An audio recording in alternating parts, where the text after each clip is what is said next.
Bonne balle de Platini pour Batista. À côté. Aïe, c'est pas vrai. Aucune chance.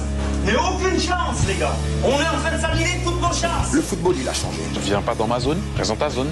Ici, c'est ma zone. Trappe aussi, vous, sérieusement. Trappe. C'est nous, les gays. Vous avez peur de quoi? Vous avez peur de qui? Ouvrez les yeux, ouvrez les oreilles. C'est juste beau. C'est juste votre vie. Mais c'est sur Sud Radio, grand couillon. Évidemment. Les vraies voix du foot, 20h-21h, Philippe David. Très heureux de vous retrouver dans les vraies voix du foot avec un menu copieux. On va beaucoup parler de ce Saint-Étienne-Lyon qui fait beaucoup couler d'encre, que ce soit en termes d'arbitrage, que ce soit dans ce qui s'est passé en marge du match, sur le terrain et hors du terrain, ou que ce soit pour les conséquences, vu le résultat défavorable aux Lyonnais et favorable pour les Stéphanois. Ce seront nos 3 premiers modules. Et dans le 4e, on parlera de l'avenir des Girondins de Bordeaux, pour le plus grand malheur de 2 de nos vraies voix du foot. Je vais les citer tout de suite. Il y a Maxime Sénat et Quentin Fredon. Bonsoir. Et on aura l'immense plaisir d'avoir, comme ces 2 supporters des Girondins, Alain Giresse, l'immense Alain Giresse, pour nous parler de son club. Et le plus grand malheur de tout le football français, je dirais, au-delà. Absolument. Et vous l'avez entendu, il est toujours là, c'est un immense plaisir. Bonsoir Guy Carlier. Bonsoir à tous. Tu m'as l'air en pleine forme. Oui, on va parler pharmacopée. Dans quelques instants. Et on embrasse notre ami Emmanuel Galasso. Mais justement, qui souffre. Qu'il a une extinction de voix, ce qui est gênant en radio. C'est comme une jambe dans le plat pour le football. C'est pas particulièrement facile. Et il est remplacé par Stéphane Dezonclos, rédacteur en chef du Quotidien du Sport. Bonsoir Stéphane. Bonsoir Philippe, bonsoir Guy. Qui nous a dit qu'il allait essayer de lui gauler la place. Dit, avec un peu de peau, je vais le becter. On va se mettre dans les meilleures conditions. On l'embrasse très fort. On embrasse très fort notre ami Emmanuel Galasso, qui aura retrouvé toute sa voix lundi prochain. Allez, c'est parti avec ton édito, Guy. Un édito qui peut exister en 500 ou en 1000 mg, c'est ça? Oui, c'est ça, oui. On fera pareil sur la durée, il risque d'être long.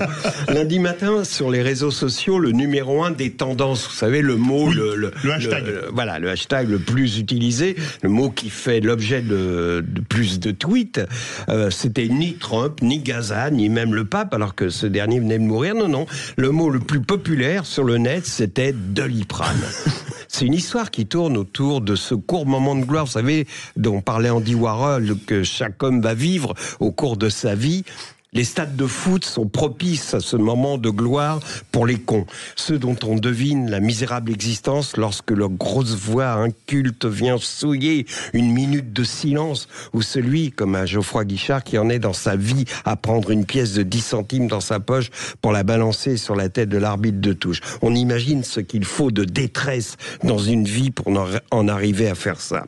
Mais revenons de Doliprane. Ce mois donc connu son moment de gloire dimanche en même temps qu'un délégué de la Ligue. Ces délégués sont des seniors à calvitie, à moustache, qui se la racontent dans les couloirs des stades et le long de la ligne de touche les soirs de match. J'ai de la tendresse pour ces gars-là, je dis, ils se la racontent et ils côtoient les stars, mais ils n'en ont pas le pouvoir. Ils possèdent aucun pouvoir. Ils vivent dans le monde des feuilles de match, du contrôle des licences. Ils signalent toute infraction au règlement dans des rapports qu'ils remettent à la Ligue, mais que personne ne lit. Dimanche soir, après 45 minutes éprouvantes pendant lesquelles les gens de DAZN meublaient comme ils pouvaient, non, parce que déjà, DAZN, quand il se passe rien, il rame. Alors, vous imaginez 45 minutes à meubler quand il se passe rien, c'était terrible. Autant vous dire qu'ils ont été soulagés quand ils ont vu s'installer le délégué. Pour être honnête, dès que le délégué s'est assis, on a deviné qu'on allait vivre un grand moment. On le sentait heureux, il savourait, vous disais-je, son moment Andy Warhol, et le voilà qui se prend pour Victor Hugo. L'incident de la pièce devient la légende des siècles. Il se met à raconter avec emphase, on a fait venir un médecin pour surveiller l'arbitre, il n'est pas blessé, il a pris un Doliprane. Et après quelques minutes, et là, il marque un temps pour ménager le suspense. Il sent que la France attend les prochains mots qui vont sortir de sa bouche. Et là, notre ami, car oui, à cet instant, il est l'ami de la France entière qui attend de savoir les effets du Doliprane. Après un temps, il finit de dire « Nous allons pouvoir reprendre la partie ». Et là, il enchaîne. Donc, on a décidé de déclencher une cellule de crise. Devant la France entière, il vient de dire cellule de crise. Il est au Nirvana. On devine qu'à cet instant, dans sa boîte crânienne, il entend l'Alléluia de Handel.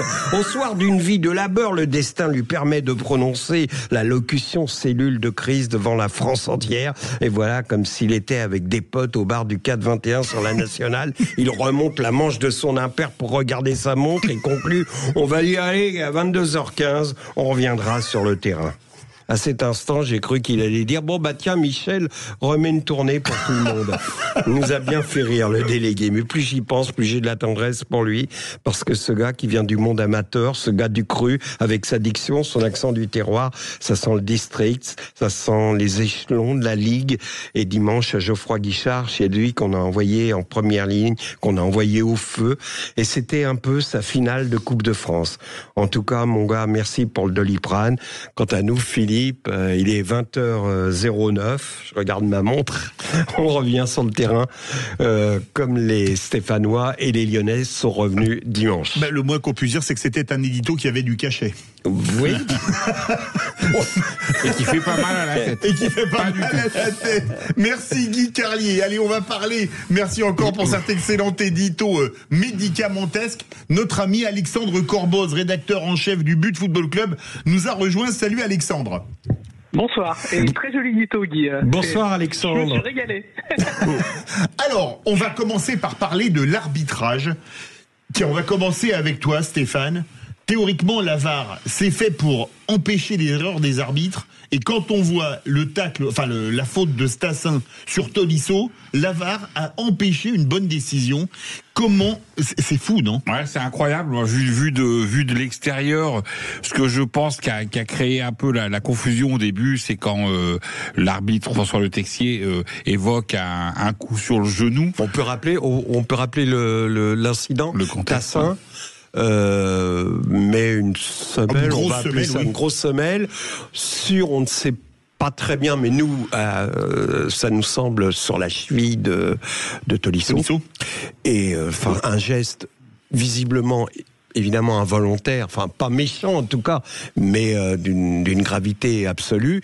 Il sort le rouge, ça paraît évident. Personne, ouais. Ça paraît évident pour tout le monde. Pardon. C'était pour remettre dans le contexte. Je crois qu'après ça, si on écoute un petit peu aussi ce qui s'est passé entre le VAR et l'arbitre, il a interprété ça, François Le Texier, en estimant que c'était une faute sur le genou.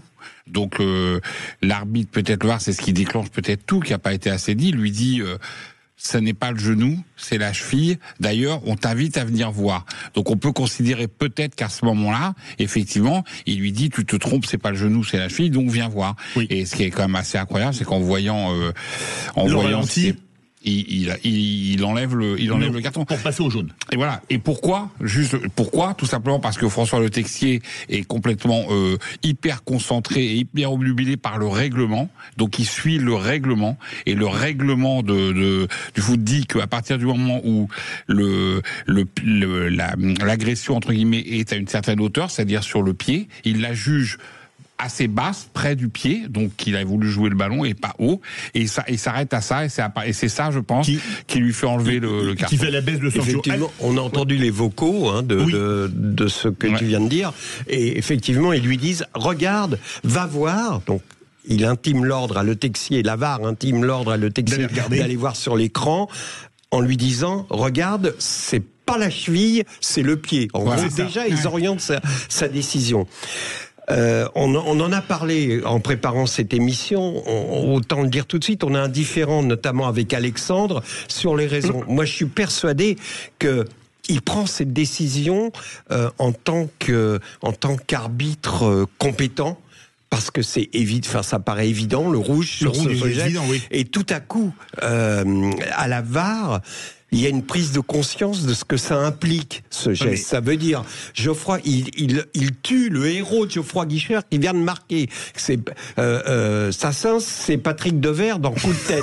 C'est le héros, beau gosse, il vient de marquer. Ou Rochon contre Kiev. Ouais, voilà, c'est un ange, là, à cet instant et c'est le délire dans Geoffroy Guichard. Et Lyon est mené, et Saint-Étienne rattrape, ils connaissent le résultat du Havre. Il y a toutes ces choses-là sont dans le cerveau, que tu le veuilles ou non, de Le Texier et surtout de la VAR. Et la VAR offre à le Texier une possibilité de s'en sortir en disant applique le règlement bêtement, c'est-à-dire c'est le pied et pas la cheville. Voilà, exactement. Et il lui donne une porte de sortie. Eh bien, on va donner la parole à Alexandre Corboz. Alexandre, ton avis? Alors moi, je suis pas d'accord sur ce point. Je pense pas que la VAR est réellement orientée par rapport au scénario, à l'ambiance du match, simplement parce que le camion n'est absolument pas dans la zone, n'était pas dans Geoffroy Guichard, n'était pas dans l'ambiance. Donc je suis pas certain qu'il ait capté toute l'ambiance autour. Par contre, là où je rejoins Guy, c'est qu'à un moment donné, je pense que le contexte du match à jouer, c'est au moment du deuxième incident, de l'arrêt du match, de la pièce. Parce qu'à ce moment-là, si l'arbitre de touche, Monsieur Ramdani, décide de ne pas rentrer sur le terrain, si à tout moment il se dit on a pris un projectile, c'est trop dangereux, je ne veux plus rentrer sur le terrain, match arrêté, commission de discipline, et là si ça va en commission de discipline, la décision elle tombe au plus tôt le 7 mai, ce qui veut dire match à rejouer, possibilité de rejouer le match seulement la semaine d'après. Donc entre les 2 dernières journées, et or avec le règlement, on sait qu'on ne peut pas rejouer un match entre la dernière et l'avant-dernière journée de championnat. Donc match nul pour Saint-Etienne. Donc je pense que c'est ce qui a fait que l'arbitre est revenu sur le terrain avec ses assesseurs. Parce que... Alors ça c'était la phase 2, mais sur le carton rouge, pour toi il y avait carton rouge quand même?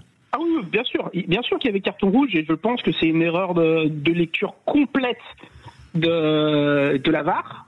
Une erreur complète de Willy Delageau qui considère qui pour était le coup, monsieur VAR, qui aurait dû après coup carton jaune ça te va, et qui aurait pas dû répondre oui, il aurait dû regarder quand même mieux les images, parce qu'il est resté 10 secondes devant les images, et c'est ça qui agace beaucoup les Lyonnais, c'est qu'il n'a pas pris le temps de regarder les images, il a juste regardé où était le pied. Je me souviens que pour certaines actions, notamment à la dernière Coupe du Monde, le penalty, l'avant-dernière, qui est accordé en finale pour la France, je me rappelle que monsieur Pitana, il a dû passer 2 minutes ou 3 minutes devant l'écran de télé à regarder sous un angle, s'il avait fait main, pas main, deuxième angle, troisième angle, je reviens, etc.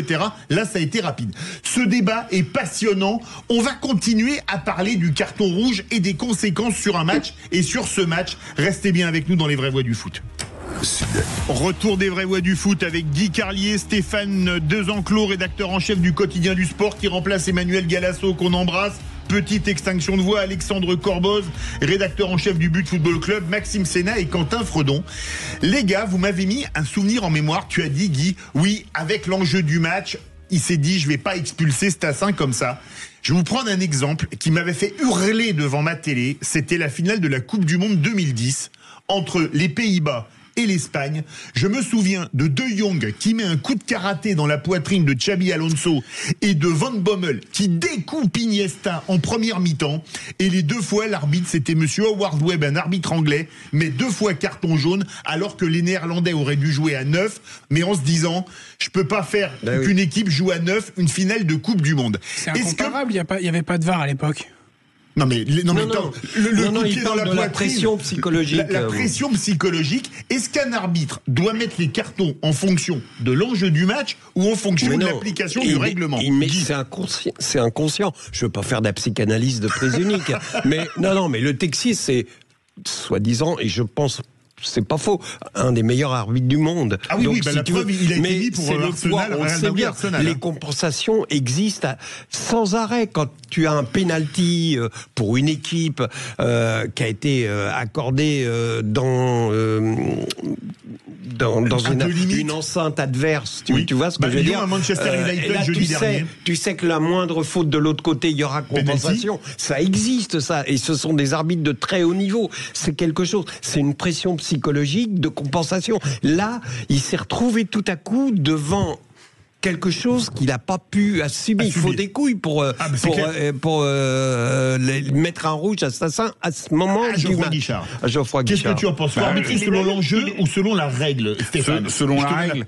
Il faut arbitrer selon la règle, mais effectivement, ça n'a été très longtemps pas le cas.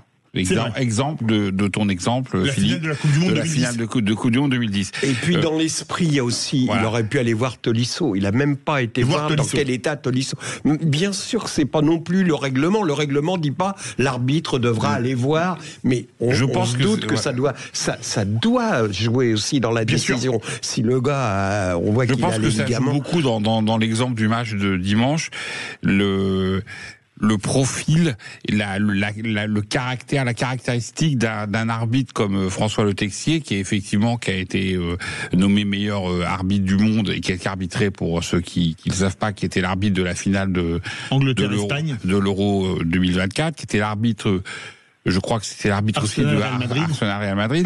Donc Real Madrid-Arsenal. Le match retour. Et en fait, c'est quelqu'un qui est justement, ils sont conditionnés, sont formatés pour arbitrer. Et lui, l'exemple c'est la règle au pied de la lettre. Le rouge, il est donné tout de suite, il s'en fiche qu'à 28 minutes, comme quand il avait expulsé Harit contre PSG. Il l'a dit après que lui aussi en était désolé, qu'il regrettait qu'effectivement ça avait enlevé de l'intérêt au match et tout, mais dans un premier temps il est conditionné pour être comme ça, contrairement à Howard Webb par exemple en 2010, qui lui était au début conditionné de manière certainement différente et qui n'a pas voulu expulser un Hollandais d'entrée de jeu.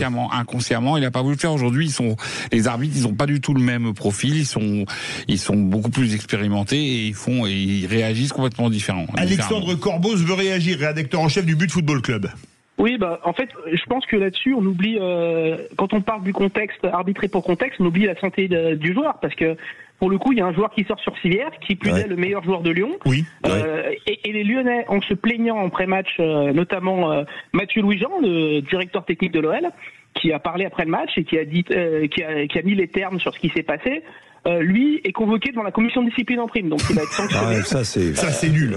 Désolé, c'est nul. Donc, en gros, Lyon a perdu son meilleur joueur. Le meilleur joueur stéphanois a pu rester sur le terrain, a marqué un second but. Et du coup, les Lyonnais ont forcément très mauvais du scénario, parce que normalement, c'est à 10 dès la 28e minute, et c'est pas le même match, en sachant que Saint-Étienne, physiquement, à 10 aurait forcément flanché, comme on l'a vu face au PSG, parce que c'était une équipe qui est en sur-régime. Ou Lyon contre Manchester United, à 10 contre 11 en prolong, qui craque. C'est ça, en fait, c'était physiquement, ça aurait été très difficile, surtout quand on perd son meilleur joueur. Donc là, je pense que c'est surtout une erreur. Pour moi, c'est vraiment la VAR, l'erreur. C'est clair. Parce que le Texier était tellement dans son match et en fait, le problème, c'est qu'il arbitre tous les 3 jours. C'est pas un robot aussi. Je suis assez d'accord avec ce discours. À un moment donné, lui aussi accuse la fatigue. Il faut aussi qu'il se repose. Il peut pas arbitrer 2 matchs de niveau dans la même semaine, 2 matchs à haute pression, parce qu'il sort quand même d'un Real Madrid-Arsenal. Un Bernabéu, c'est jamais facile d'arbitrer en plus. Voilà, où il a retiré un penalty à raison, en plus. Donc il a été bon là-bas, mais voilà, là il a eu la bonne décision au départ. Et pour moi, la VAR l'a clairement induit en erreur. Sur des termes, et c'est inadmissible. Parce que Mathieu Louis-Jean a mis les termes, il y a eu une interview sur l'équipe il n'y a même pas une demi-heure, en disant que la VAR a créé un problème qui n'aurait jamais dû exister sur ce coup-là. C'est clair, mais c'est clair. Maxime veut réagir, Maxime Célin, qu'on n'a pas encore entendu. Oui, je vous écoute depuis le début de l'émission, et là vous êtes en train de me dire qu'en fait, qu'appliquer la règle, il ne faut pas le faire. Ah bah non, mais vrai sujet, est-ce qu'on arbitre en fonction de l'esprit ou de la règle? En finale de Coupe du Monde, est-ce qu'on met un carton rouge au bout de 3 minutes? Oui. La preuve que non, en 2010 par exemple. Normalement, c'est la faute le mérite. Il n'y a pas de question à se poser. Pas à poser la question. Bien sûr que si. On s'en fout que ce soit à 3e minute, on s'en fout que ce soit le meilleur joueur de l'équipe, la meilleure, etc. Normalement, tu dois pas. Mais c'est ce que je te dis. Tout ce dont je parle de tout à l'heure, c'est de l'inconscient de Le Texier. C'est pas un mauvais. Bon, voilà. Du coup, ça aboutit à une erreur. Bon, voilà. Il a loupé une reprise de volée. Tu vois, il a fait une arconada ou tout ce que tu veux. Non, mais il a fait une connerie. Pour des raisons, comme tu dis, à la fatigue, il revenait d'une espèce de décompression après le Real. Les amis, à quel moment c'est une erreur à partir du moment où il applique la règle? De mettre un carton rouge direct. Il met carton rouge. L'erreur, c'est la VAR. Non, mais le carton rouge est vérifié par la VAR. Tous les cartons rouges sont vérifiés.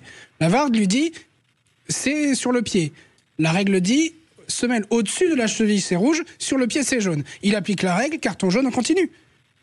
Mais là, justement, c'était sur la cheville. Et non, c'était sur le pied. Sur la VAR, non, mais là, on va pas faire le débat VAR, parce que tu as vu les images, on voit bien que c'est sur la cheville. Et même le communiqué de la direction de l'arbitrage est quand même terrible, notamment pour Delageau. Comment ? Le communiqué de la direction de l'arbitrage. Alors je l'ai lu, mais je l'ai pas imprimé parce que c'est trop long. Mais tu l'as vu, Alexandre, le communiqué de la direction de l'arbitrage, c'est cataclysmique. Et le plus drôle ironiquement dans tout ça, c'est que pour récompenser Willy Delageau de son arbitrage honteux à la VAR, on lui a donné PSG Nice vendredi. Ah oui, ce qui est quand même le football français dans sa splendeur. Ce qui est quand même intéressant, c'est que la VAR, c'est pas une machine, c'est un mec. Non, c'est un mec qui, par définition, si l'autre est le meilleur arbitre du monde, c'est un mec qui est moins bon.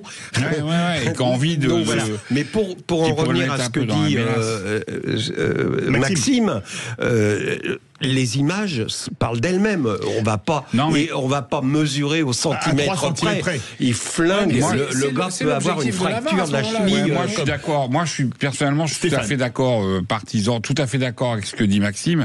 C'est qu'en fait, je pense que c'est une conjoncture d'événements qui fait qu'aujourd'hui on se plaint, parce que dans les choix, effectivement, François Le Texier fait à deux moments dans le match, il prend les bonnes décisions. La première décision, il met le carton rouge tout de suite. Donc effectivement, les cartons rouges sont vérifiés, mais la VAR n'est pas obligée d'appeler. La VAR peut se taire, ne peut rien dire. Ce qu'elle aurait dû faire, parce que si la VAR appelle un arbitre, c'est parce qu'il y a une erreur manifeste. Alors même si certains vont regarder les images et vont dire, les supporters des Verts, moi je pense que j'aurais pas mis rouge et tout, peu importe, c'est pas une erreur manifeste, comme certains pénaltys. Oui, c'est pas un scandale. C'est pas un scandale. Même les Stéphanois disent que c'est rouge. Voilà, en plus. Donc, mais bon, moi personnellement, moi je trouve pas que ça soit une erreur manifeste. C'est peut-être une erreur, effectivement. Je pense qu'il aurait dû, mais quand je regarde en direct, il aurait dû mériter. C'est un peu sévère le rouge là-dessus, mais bon, c'est pas une erreur manifeste. À partir du moment où il est appelé, il applique encore une fois le règlement stricto sensus. C'est pas la hauteur par rapport à la cheville, c'est la cheville. D'ailleurs, il est blessé, je crois, au talon d'Achille. Donc absolument. C'est pas haut, c'est pas un pied décollé. Il lui écrase le pied dessus. Donc là, il fait le règlement. Peut-être, comme tu le disais, Philippe, ou comme c'est Guy, je crois qu'il disait ça, en se disant. Finalement, j'applique le règlement, puis finalement, ça m'arrange un peu. Ça m'arrange un peu, parce que du coup, j'avais fait la connerie à Marseille, je la refais pas là, pardonnez-moi pour le mot. Donc, c'est ça. Il y a une conjoncture de choses qui se sont passées. Quentin. Depuis tout à l'heure, je nous entends vanter les mérites de François Le Texier, à juste titre, mais c'est quand même la troisième très grosse erreur cette saison de François Le Texier. Il y avait Monaco, le pied dans le visage de Donnarumma. Mais là encore, tu peux pas dire que c'est une erreur de François Le Texier, je suis pas d'accord. Mais c'est son équipe au final. Et il aurait pu prendre la décision, mais on maintient le rouge. Il applique le règlement, à quel moment tu peux lui imputer ça ? Le pied sur le visage de Donnarumma ? Non, du match de dimanche dernier. Ah oui, d'accord, parce que sur Donnarumma, il y avait. Pour moi, c'est la seule erreur avérée. C'est la seule erreur quand Rudiger s'était passé les pieds sur un joueur d'Arsenal, c'était Timber, je crois, qui s'était passé les pieds sur Timber. Oui, ça c'était en Coupe d'Europe, ça, oui. Ça n'a pas été sifflé. Oui, ça a pas été. Si on compte l'erreur de Stassin, la faute de Stassin sur Tolisso comme une erreur, ça fait déjà 3 grosses erreurs en pas si longtemps, donc. Je sais pas, au bout d'un moment, ça fait beaucoup. C'est sur l'ensemble des matchs. Sur l'ensemble des matchs, le mec, il arbitre tous les 3 jours. Faut quand même avoir. Il arbitre les matchs plus haut niveau. Les matchs de plus haut niveau. Où les joueurs, désolé, je vais peut-être être un peu méchant, sont parfois les meilleurs en termes de trucage, faut le dire aussi. Parce que là, là, en l'occurrence, Tolisso a pas vraiment truqué. Non, Tolisso a pas du tout truqué. Ça, on est bien d'accord. Mais par contre, je vais t'avouer que quand tu vas arbitrer le Real Madrid à Bernabéu, ils ont certaines propensions à tomber dans la surface de réparation. Je pense qu'on sera tous d'accord là-dessus. Arbitrer le Real. Là c'est le Harvard de l'arbitrage. Il a très bien arbitré ce match. On se retrouve dans quelques instants pour parler de ce qui s'est passé en annexe de ce match, parce qu'il n'y a pas que la pièce de monnaie, et tu as beaucoup de choses à nous dire, Alexandre Corboz. On se retrouve dans quelques instants. Retour des vraies voix du foot avec Guy Carlier, Stéphane Dezenclos, Alexandre Corboz, Maxime Sénat et Quentin Fredon. Alors on a évidemment Alexandre, parler de l'affaire de la pièce de monnaie sur l'arbitre assistant, mais il n'y a pas eu que ça en marge du match Saint-Étienne-Lyon. Est-ce que tu peux nous en dire plus ? Il y a eu un après-match très très très animé en zone mixte et en conférence de presse. Alors ça commence par la volonté de John Textor de parler à la presse, mais parce qu'il y a beaucoup de journalistes, on était 150 accrédités, ce qui était le record à Geoffroy Guichard. Même Manchester, il y a quelques années, n'avait pas fait autant. Et du coup, John Textor veut parler à la presse et il veut que ça soit dans la salle de conférence de presse. Il demande à l'UJSF de la Loire, qui est l'Union des journalistes sportifs, voilà. Pour dire que voilà, c'est. pour préciser. Voilà. Et après, il arrive en salle de presse avec tous les dirigeants responsables de la com, et il voit le logo de Saint-Étienne sous le pupitre. Il dit, je vais pas m'asseoir là. Par contre, je vais prendre un micro et je vais parler à côté. Comme ça, vous pouvez tous être assis. Et ok. Et il demande un micro, et à ce moment-là, on voit les 3 attachés de presse de Saint-Étienne débarquer en leur disant, vous pouvez pas faire ça. Les dirigeants parlent en zone mixte, on n'a pas été avertis. On est quand même chez nous. Vous êtes pas chez vous. Et ça a fini. Donc John Textor a dû décaler en zone mixte, et à ce moment-là, le ton est vraiment monté entre les services de presse. On a eu une scène quasiment similaire à celle de Fonseca Millau, avec les 2 responsables presse tête contre tête quasiment, dans une ambiance survoltée, donc c'était déjà bien chaud. Et sur le passage de Stassin, on a aussi eu un petit accrochage entre le même attaché de presse de Saint-Étienne et un journaliste qui en fait est passé sur le côté, justement parce que l'attaché de presse a décalé Stassin pour le mettre devant un média qu'il connaissait et non dans la zone au milieu qui était prévue. Donc il y a eu un mouvement de foule et ça a un peu bougé la glissière de sécurité, et il a mis un coup de coude au journaliste pour le replacer, ce qui a engendré quelques tensions et un autre signalement à l'UJSF. Donc c'était assez tendu après match. On était vraiment dans une ambiance derby, un vrai derby de A à Z qui s'est étendu jusqu'à presque 1h du matin, quoi. Ah oui, donc, c'est dingue. Guy, c'était vraiment assez fou. Mais on est d'accord, Alexandre, sur ce que tu nous décris. Il y a quand même, je dirais, une attitude de cow-boy, de texan, de la part de Textor. Il est pas chez lui.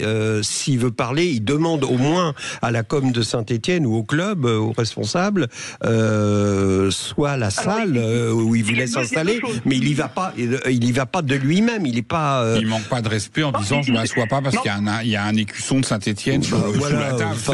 Alors ça oui, ça faisait partie le coup d'écusson, ça faisait partie du fait qu'il joue au cow-boy. Par contre, il demande à l'UJSF de la Loire qui a donné son aval. Donc partant de là, c'est quand même la salle de conférence de presse, zone réservée aux journalistes.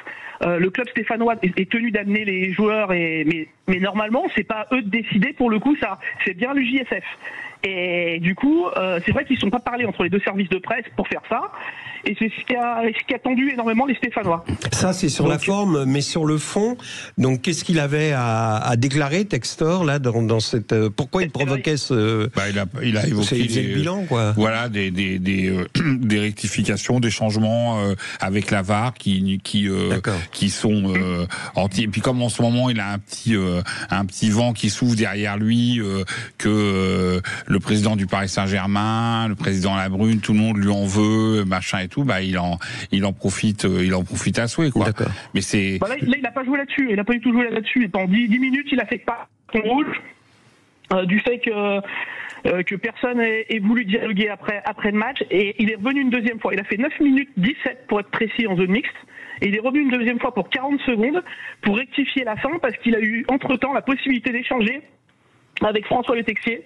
Donc il était retourné à l'intérieur, François Le Texier l'a reçu à ce moment-là. Il a reconnu qu'il avait fait une erreur. Oui. Et il a reconnu, à partir du moment où il a reconnu qu'il a fait une erreur, il a diminué la teneur des propos, parce que là, il disait clairement que Le Texier avait fait n'importe quoi, que c'était inadmissible, et il appuyait surtout sur le fait que c'était dramatique, que son meilleur joueur sorte blessé, et que le Stéphanois, qui soit décisif sur les 2 buts, soit encore sur le terrain pour être décisif encore après. Donc là-dessus, ça l'énervait énormément. Oui, vas-y, voilà. Alexandre. Alors c'est la question, c'est le sondage du soir, Quentin, ça dit quoi? Parce qu'on a posé une question. On vous a demandé, chers auditeurs, si le club de Saint-Étienne devait recevoir des sanctions financières, sportives, ou alors les 2. Et vous, auditeurs, vous avez choisi de sanctionner Saint-Étienne des 2, sportivement et financièrement. À 74%. Ah oui, et combien de pourcents sportivement et financièrement? 12 et 12. Ah oui, 12 et 12, c'est simple, oui. Et donc ça, c'est sur l'échelle du Doliprane, tu vois. Non, mais attends, là, c'est du 500 mg. Non, mais enfin, tu vois la pièce, j'imagine pas... sur quoi je parle des sanctions sur le club. Oui. C'est-à-dire le risque d'enlever des points au club de Saint-Étienne parce qu'un mec tout seul, je parle pas là d'un COP, je parle pas d'une tribune de supporters, de hooligans, ou un mec, un individu a balancé une pièce qui n'a finalement pas blessé, puisque le Doliprane a fait effet, l'arbitre adjoint. Et donc, il y a un risque. Les gens disent, bah ouais, non, mais ça fait rien, on peut enlever des points à Saint-Étienne, alors que les gars, sur le terrain, ont gagné le match. Évidemment, on peut toujours dire, oui, mais si Stassin avait été expulsé, il n'aurait pas mis le deuxième but. Enfin, c'est comme ça. Ça, c'est un fait de jeu. Après, punir maintenant a posteriori Saint-Étienne, je trouve que c'est, sur le plan, je parle sur le plan sportif, je trouve ça pas très juste. Maxime veut réagir. Oui, moi ça me rappelle un triste soir de mai 2023, 2024, je me souviens plus, contre Rodez, Bordeaux-Rodez. Bordeaux-Rodez, t'as un supporter qui rentre, quelqu'un qui rentre sur la pelouse, qui bouscule un joueur, ça fait effet domino, et derrière, match arrêté. Oui. En quoi cet incident à Saint-Etienne est différent que celui de Bordeaux-Rodez? Je vais te dire. Surtout de quoi moi, je vais te dire exactement. C'est très très clair. Et je trouve que je suis en plus ami personnel, l'entraîneur de Rodez, c'est un de mes meilleurs amis, donc je peux très bien. C'est surtout le fait que ce qui a été jugé, en fait, le match n'a pas repris parce que les médecins qui l'ont observé ont jugé que Lucas Boades, le joueur de Rodez, ne pouvait pas reprendre le match. Oui, donc le match a été interrompu. Qui avait quand même provoqué. Donc le match a été interrompu. Les médecins de Rodez ont décidé qu'ils pouvaient pas reprendre le match. Le médecin. Voilà, ça faisait les affaires de Rodez d'arrêter le match à ce moment-là. Tu peux interpréter ça comme tu veux, mais pour chaque match de championnat Ligue 1, Ligue 2, il y a un médecin qui est délégué, qui représente la Ligue ou la Fédération. C'est effectivement, en plus, il se trouve que c'est un médecin plutôt là qui était de Bordeaux, puisqu'ils prennent les médecins dans le coin, ils vont pas faire venir 1000 km. Donc, mais c'est un médecin officiel qui était là sur le bord du match, qui a décidé que le mec, lui, Lucas Boades, en tout cas, c'est mon meilleur ami qui est entraîneur, me dit que, au contraire, il arrêtait pas de dire, les mecs, je veux retourner sur le terrain et je vais leur en remettre encore un but et tout. Donc lui, il était motivé pour jouer. Mais peu importe, finalement. Le match n'a pas repris. Donc le match, là, effectivement, on rentre dans ce que disait tout à l'heure Alexandre. Il n'y avait pas, de toute façon, la possibilité de faire rejouer le match, parce que c'est le dernier match de la saison. Donc, la décision a été prise. Tous les cas où les matchs ont eu ou des points perdus ou ont été perdus, c'est des matchs qui n'ont pas repris. Et tu n'as pas d'exemple. Moi, je peux te donner un exemple qui est exactement le même qu'hier soir. Ça s'est passé au mois de novembre à Bastia. Bastia-Lorient, en Ligue 2. Ouais. Il y a eu une interruption pendant une demi-heure à la suite d'une expulsion d'un Corse. Le public corse s'est manifesté, a envoyé notamment un petit briquet qui a atterri sur un arbitre. Le match a été arrêté pendant 30 minutes. Le match a repris. Il y a eu 0-0. Il y a eu un huis clos total pour Bastia, plus 5 matchs avec un huis clos partiel. Mais il n'y a eu aucun point d'enlevé, il n'y a rien eu du tout. Là, on est exactement dans la même configuration, dans exactement la même configuration. Alors après que, pour revenir sur Bordeaux-Rodez, que le joueur et tout, alors ça dépend si on est pour Bordeaux, on va dire il est mieux provoqué. C'est pas le sujet de ce soir, c'est juste pour voir. Si jamais, mais ça n'a strictement rien à voir. Si ce n'est effectivement, où tu peux comparer par exemple avec d'autres matchs, Montpellier, Saint-Étienne par exemple. Il y a quelques semaines. Ouais, n'a pas été donné à rejouer. Il restait 30 minutes. Il n'a pas été donné à rejouer. Il a été donné perdu au Montpellier. Donc effectivement, c'est comme pour l'arbitrage, c'est un petit peu parfois pas tout à fait cohérent toutes ces choses-là. Mais en tout cas, tu n'as pas exemple d'un match qui a repris. Et si le match reprend, je termine juste là-dessus. Je vais expliquer pour Bordeaux. C'est le cas par exemple, on peut parler de Dimitri Payet pour OL. C'était OL-OM en 2021. Voilà, il avait pris une bouteille. Dimitri Payet. Alors je sais pas qui l'a dit tout à l'époque, je me rappelle plus exactement maintenant, mais a été considéré comme ne pouvant pas reprendre le match. À partir du moment où il peut pas reprendre le match, il est logique que le match soit interrompu parce que on peut pas compter là-dessus. Donc d'après toi, il y aura pas de sanctions sportives. Pour moi, je vois pas il y aura aucune sanction sportive de point. D'accord. Alors moi je pensais que c'était contre Nice ce match, mais j'ai vérifié sur internet et il me disait que c'était OL-OM que Payet avait pris une bouteille. C'était OL-OM, c'est ça. Parce que j'avais également un doute vu ce que me disait Maxime Lencas. Cristalline, comme avait dit Stéphane Doliprane, c'est de la cristalline. Pour faire passer le Doliprane, c'est pas plus mal, comme les cachets sont assez gros. Mais il pouvait pas reprendre, donc le match a été arrêté. Le gardien de but de Montpellier-Clermont qui avait pris un pétard. Alors là, on tombe le total de l'abrutissement, parce que Montpellier gagnait le match. C'était les arrêts de jeu, je crois, où il restait 3 minutes et il a pris un pétard. Il pouvait pas rejouer, donc le match est interrompu et donné à rejouer. Alors les amis, avant de parler des Girondins de Bordeaux, il nous reste 4 minutes parce qu'on va avoir Alain Giresse dans quelques minutes. Le bilan, est-ce que quelque part Lyon ça a été la semaine horribilis pour Lyon entre un match dingue à Manchester United, ce match contre Saint-Etienne, Alexandre Corboz, toi qui connais bien les Lyonnais, est-ce qu'ils peuvent faire un trait sur la Ligue des Champions? On va le savoir ce week-end, parce que ce week-end c'est vraiment le match de la relance ou de la chute libre. C'est l'exception Ils reçoivent Rennes. De Rennes, ce match-là, il y aura une très grosse pression. Ce qui change par rapport à la journée d'avant, outre le fait qu'il y a eu ces 2 défaites, c'est que Lyon était maître de son destin pour la 3e place avant la dernière journée. Et maintenant, même en faisant carton plein, Lyon peut finir 6e dans une configuration. Donc c'est assez dingue. C'est-à-dire qu'aujourd'hui, on n'est plus maître de son destin depuis cette défaite. C'est ça qui est terrible. Ça, c'est la première chose. La deuxième, maintenant, faut parler du match, du jeu des 2 équipes, et notamment, puisqu'on parle de Lyon, du jeu de Lyon. Si on enlève Cherki, qui à chaque fois est très bon. Si on voit le niveau de Lacazette en ce moment, qui est terrible, c'est un mec qu'on aime tellement, mais c'est terrible, c'est un boulet pour Lyon. Pardon ? Il a été bon à Manchester, Lacazette. Il a été très mauvais sur le derby, mais bon à Manchester. Ouais, d'accord. Quand il est rentré, ça fait un match sur 4 où il n'a pas été trop mauvais. Lacazette, il tire un peu sur une saison qui est très très longue pour lui. Je rappelle qu'il a fait les JO au mois d'août. C'est vrai. Il s'est pas beaucoup arrêté. Et il n'est pas tout jeune. Donc, peut-être qu'on peut se poser des questions sur le coaching de Lyon. Moi, je m'en pose vraiment. Surtout sur les compos d'équipe qui sont trop prudentes au départ. Dès que ça change, dès qu'on se retrouve avec Fofana. Ouais. Je me souviens plus de son prénom. Malik. Voilà. Les choses changent. On voit bien que la façon de jouer de Lyon change. Et donc, quand tu as un milieu de terrain avec, comment s'appelle ce gamin dont le nom commence par A, là, Thiago Almada, Non, le petit jeune, Kaboukrou, là. Oui. Akouokou. Voilà. C'est terrible, il a fait 2 matchs, mais terrible. Tu as un milieu de terrain, Vertou, et ce gamin-là, c'est terrible. C'est terrible. Comme tu le dis, les erreurs.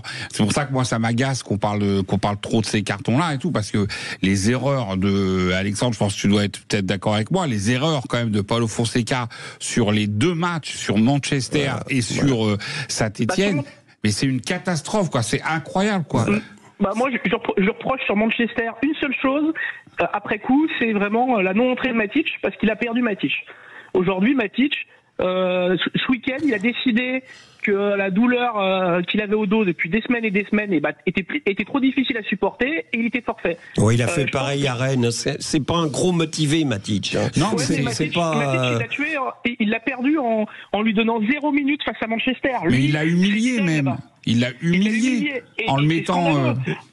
Et c'est scandaleux parce que pour mettre Akouokou qui a fait un match dégueulasse là-bas et là ce week-end il s'est retrouvé à faire rentrer Akouokou après Tolisso, il l'a sorti au bout de 15 minutes tellement c'est une catastrophe. Mais c'est peut-être lui. Est-ce que tu es sûr que c'est lui qui l'a fait rentrer? À peu près, parce qu'on se rend compte que l'adjoint à côté de lui en tribune a une oreillette et que. Mais il n'a pas le droit normalement. Hein. Ouais, mais bon, ça c'est. On adapte le règlement. Bien évidemment que le téléphone arabe est autorisé, c'est juste la communication indirecte, mais le téléphone arabe, on peut pas prouver. Messieurs, on va parler de compo quelques secondes. Il y a la compo de Nantes-Paris Saint-Germain qui est tombée, Quentin. Tu peux nous la donner, s'il te plaît? Absolument. Alors, du côté de Nantes, Antoine Comboiré va partir sur un 5-3-2 avec dans les cages Patrick Karlgren, une défense à 5 donc avec Nicolas Cosa, Nicolas Palois, Nathan Zézé, Jean-Charles Castelletto et Kelvin Amian. Au milieu de terrain, Joanne Le Penant, Pedro Chirivella et Douglas Augusto. Et en attaque, Moses Simon et Matty Sablin. Du côté Luis Enrique, Gianluigi Donnarumma, une défense qui va faire plaisir à Guy avec Lucas Beraldo et Marquinhos. Il est meilleur en ce moment, vas-y, et des latéraux Nuno Mendes et Warren Zaïre-Emery. Au milieu de terrain, Fabian Ruiz, Vitinha et Joao Neves. Et en attaque, Kvaratskhelia, Ousmane Dembélé et à droite, Kang In-lee. Ouais. Et il met Hakimi au repos. Oui, Hakimi au repos, il met Kang In-lee comme il avait fait devant. avec Dembélé, bon, c'est pas mal. Pas foncièrement surprenant. Messieurs, vous restez dans quelques instants. Oui. On peut juste dire moi je suis content de ne pas être supporter du FC Nantes, parce que quand je vois l'équipe qui aligne l'autre là pour ça va être tous derrière, 3 bus, 2 cars et 4 camionnettes pour éviter qu'ils passent par les côtés. Et en plus, le meilleur milieu de cette équipe est sur le banc parce que c'est un petit jeune, voilà. Ouais, le roux sur le banc, il préfère mettre l'étolier sur ce match-là. C'est vrai que t'es supporter de Nantes, toi, Alex. Non, je les suis aussi, mais il est frileux, il est frileux Comboiré. C'est un scandale. C'est un entraîneur du passé. Est-ce que je peux dire une petite chose à propos de Comboiré? Quand vous regardez un match du FC Nantes sur DAZN ou sur n'importe quoi, vous entendez sans arrêt. Ne réglez pas le son de votre poste de télé, c'est Comboiré qui siffle. Ouais. C'est insupportable. Il n'arrête pas de siffler, tu vois, pour repositionner ses joueurs. T'as jamais remarqué ça? Ah, c'est lui qui siffle. C'est sans arrêt, c'est insupportable. Dingue. Et ben on se retrouve tout de suite. On va mettre le cap au sud par rapport à Nantes. C'est le derby de l'Atlantique d'habitude, mais malheureusement, le niveau, ils sont descendus pas seulement que géographiquement par rapport à Nantes, mais sportivement. Et on va parler de l'avenir des Girondins de Bordeaux avec le plus grand joueur de l'histoire des Girondins, une légende, Alain Giresse. Restez bien avec nous dans les Vraies Voix du Foot. Retour des Vraies Voix du Foot avec Guy Carlier, Stéphane Dezanclos, rédacteur en chef du Quotidien du Sport, Alexandre Corboz, rédacteur en chef du But Football Club, Maxime Sénat et Quentin Fredon. Et Guy, on t'écoute puisqu'on va recevoir une légende du football dans quelques instants. Notre chouchou, oui. Laurent Robuchy, André Chorda, Didier Kouékou, Marius Trésor, Patrick Battiston, Jean Tigana, René Girard, Aimé Jacquet, Bernard Lacombe, Zinedine Zidane, Christophe Dugarry, Vicente Lizarazu, Jean-Pierre Papin, Pedro Miguel Paoletta, Marwan Chamakh, Johan Gourcuff. Le week-end dernier, les Girondins de Bordeaux ont perdu le match qu'il fallait pas perdre. Une défaite terrible pour ce club historique, ce monument du foot français. C'est pas seulement un échec sportif, c'est une histoire qu'on piétine. Dimanche, de nombreux Bordelais se sont souvenus de tous les noms que je viens de citer, ceux qui avaient fait battre leur cœur ou celui de leurs parents. Le plus grave dans ce désastre girondin, c'est que les enfants bordelais ne peuvent plus rêver de devenir un jour un de ceux-là. Ils ne peuvent plus rêver non plus de devenir le plus emblématique d'entre tous, Alain Giresse, qui est au téléphone avec nous. Bonsoir Alain. Bonsoir Alain. Bonsoir. Merci à vous d'être avec nous. On rappelle que vous êtes le plus grand joueur de l'histoire des Girondins de Bordeaux, ce club mythique. Le joueur le plus capé de l'histoire de ce club avec 592 matchs joués, et le meilleur buteur du club avec 181 buts. Alain, on imagine votre déception après la défaite à Saint-Brieuc il y a quelques jours.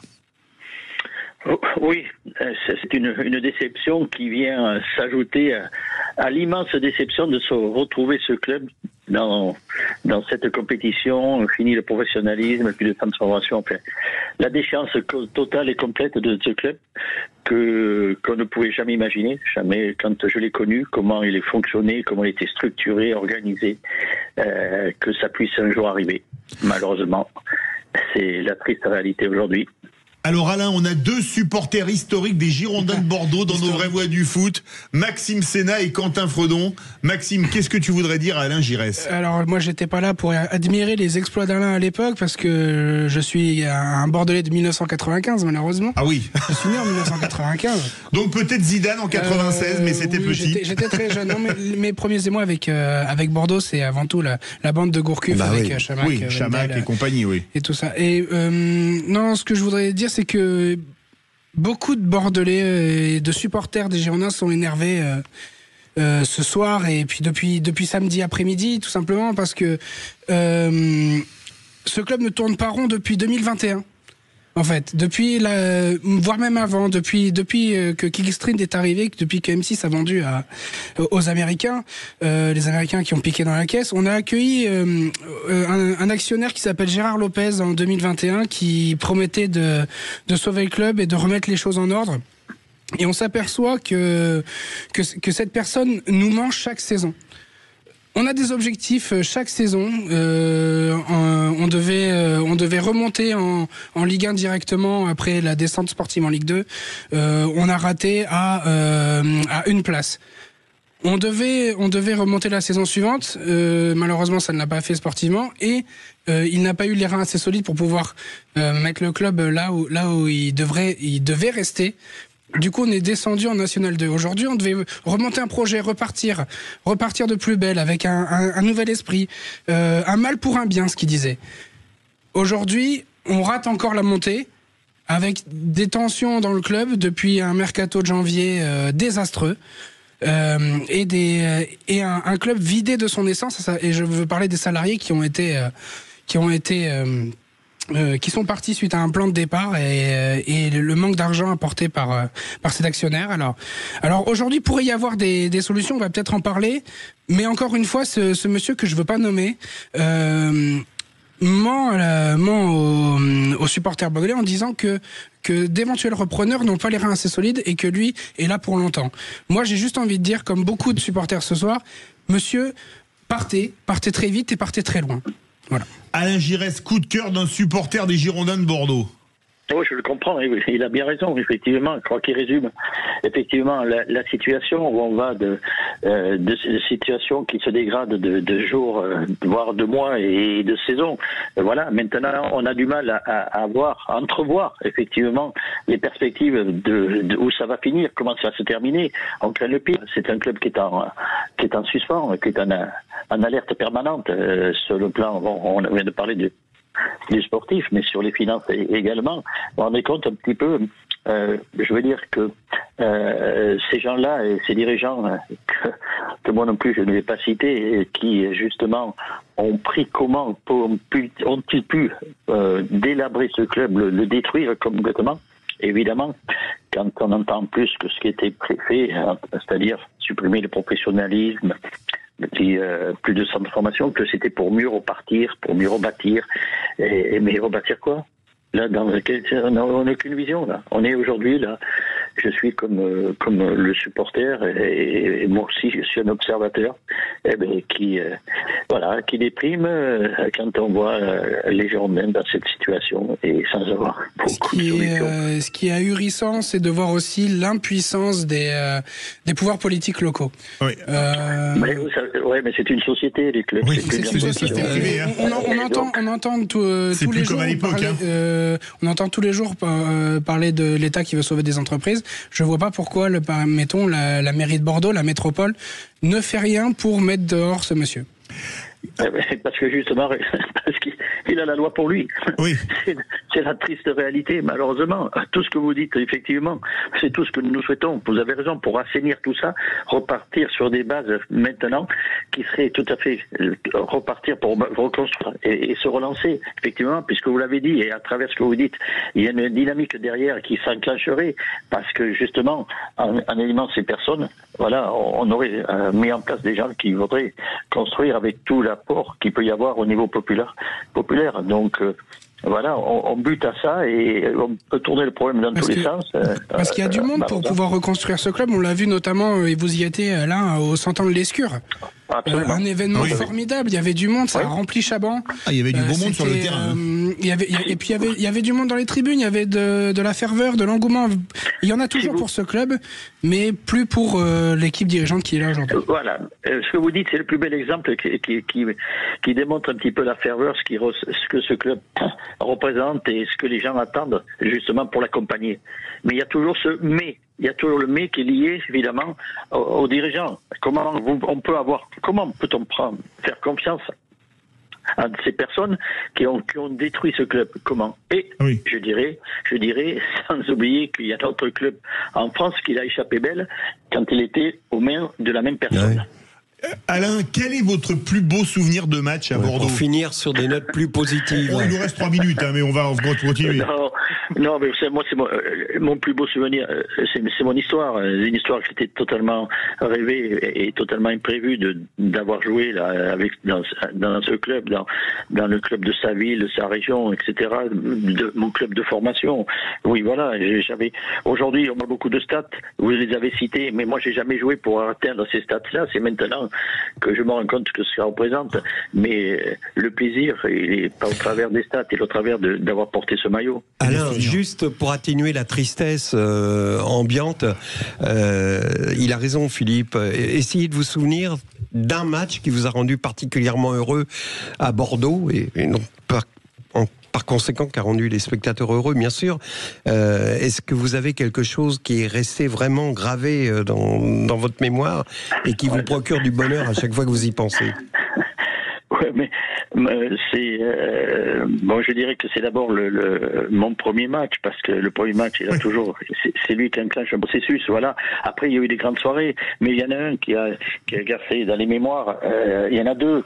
C'est 2 fois contre les équipes italiennes. Malheureusement, nous, contre la Juventus, il nous manquait un but pour pouvoir faire passer. Puis après, il y a le match de Milan avec la génération 96. Voilà. Et puis, donc voilà, c'est ces matchs-là qui font qu'on se rappelle et qui ont une ferveur particulière quand on en parle. Alexandre Corboz ou Stéphane Desenclos, un mot, il nous reste 1 minute 48, un mot tous les deux pour les Girondins de Bordeaux, pour Alain. Pour les Girondins de Bordeaux, pour Alain, c'est pour les Girondins de Bordeaux, malheureusement, on vous faisait allusion à Alain, à un autre club qui aurait pu aussi très mal terminer. En fait, tout a commencé, Maxime, quand tu parles des pouvoirs locaux, des collectivités locales et tout, il faut quand même savoir que Monsieur Lopez, parce que moi ça me dérange pas de donner son nom, il a quand même été largement coopté ou validé son arrivée. Quand il est arrivé, je me rappelle de la chambre de commerce, tout le monde était content de le voir arriver pour soi-disant sauver des... Et moi à l'époque, je me rappelle qu'à l'époque, en modeste journaliste, j'avais fait un édito, un article en expliquant que c'était carrément une folie, quoi, et qu'on allait directement là où on est aujourd'hui. Juste un point pour moi, c'est juste se rappeler que l'avenir des Girondins se jouera au tribunal le 27 mai, si je ne me trompe pas. Dans un mois. Et voilà. Et c'est là qu'on saura déjà s'il va continuer à la tête du club. Normalement, il devrait y avoir une reconduction du redressement judiciaire, parce que le club est toujours en redressement judiciaire. Oui, normalement c'est ça. Et bon. Et donc l'an prochain, ils partent dans quelle division? National 2. Sportivement, la montée est manquée dimanche dernier à la défaite de Saint-Brieuc, donc on repartira en National 2, à moins d'une liquidation, et dans ce cas-là, il n'y a plus de club. D'accord. Et moi, j'aimerais bien savoir si Oliver Kahn et Jacques-Henri Hérault feront effectivement une offre pour récupérer le club, parce que ça peut pas être pire, même si c'est pas l'attelage le plus, on va dire c'est l'attelage le plus original, ça peut pas être pire. Donc pourquoi pas. Merci beaucoup. On suivra ça de près. Très vite, Alain Giresse, pas d'infos sur Oliver Kahn. Non, mais je pense que là, quand il va prendre, ils vont lever un petit peu la couverture, et quand il va voir le déficit, là, je pense qu'ils vont être un peu plus frileux, quoi. Très court, Guy. En tout cas, non, Alain, c'était pour remercier Alain Giresse et lui dire que il y a des choses qui vont disparaître à Bordeaux. Il y a déjà beaucoup de choses qui ont disparu. Son souvenir est pas prêt de disparaître. On vous embrasse, Alain. Et pas qu'à Bordeaux, et dans tout le football français et même mondial. Je rappelle qu'il a été ballon d'argent en 1982. Merci Alain Giresse, merci Guy Carlier, Stéphane Desenclos, Alexandre de Corboz, Maxime Sénat, Quentin Fredon. Tout de suite, les clés d'une vie, Jacques Pessis avec Bruno Guillon.